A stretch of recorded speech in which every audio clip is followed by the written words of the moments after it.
So how do I generate cash flow? I generate cash flow by creating an arbitrage, and that's a spread between the borrowed money and the money you earn. Let's consider the three components to creating an arbitrage. That's cash flow, arbitrage, and leverage. To create an arbitrage, you need the following: an income producing asset, a lender that's willing to lend, and an income that is larger than your expenses. And it's that simple. I know some people would say they can buy property with cash without leverage, but we have to understand that cash is a limited resource. And for most people, they would need leverage. Also, adding leverage allows you to invest at scale.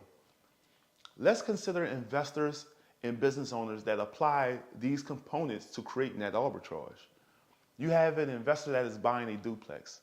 This investor meets all our criteria because he have an income producing asset, he borrowed money, and the income is more than the debt and expenses of the property. Let's take a business owner that opened a fast food restaurant.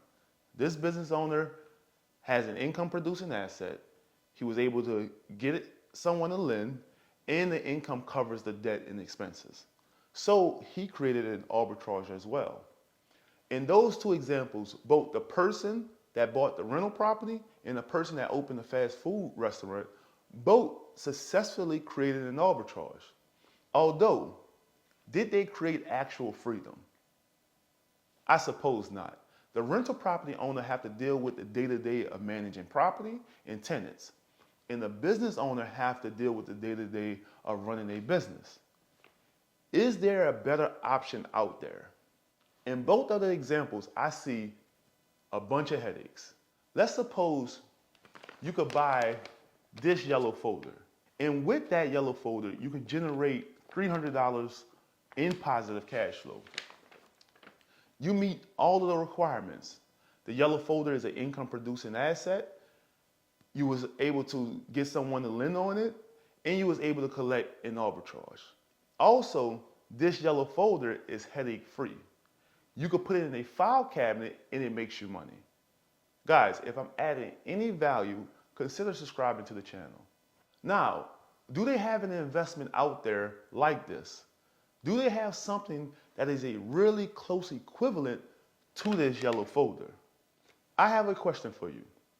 What's better, owning 100 rental units producing $300 a month, or owning 100 yellow folders that's producing $300 a month?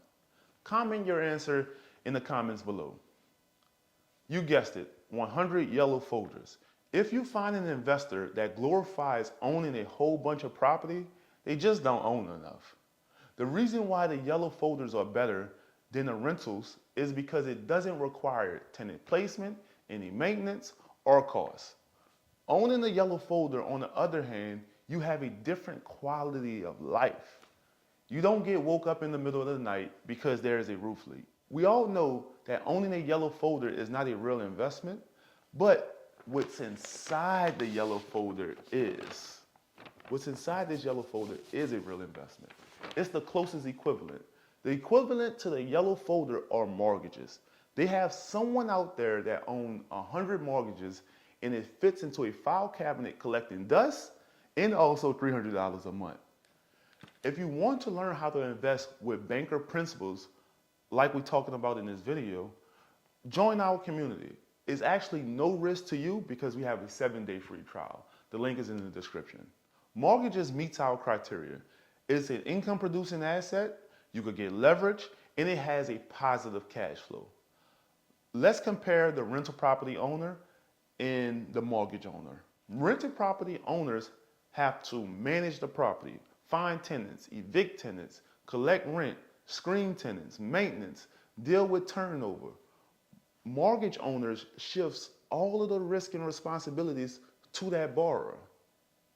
So I ask you, what quality of life are you looking to have? If you are someone like myself, I want time freedom and financial freedom.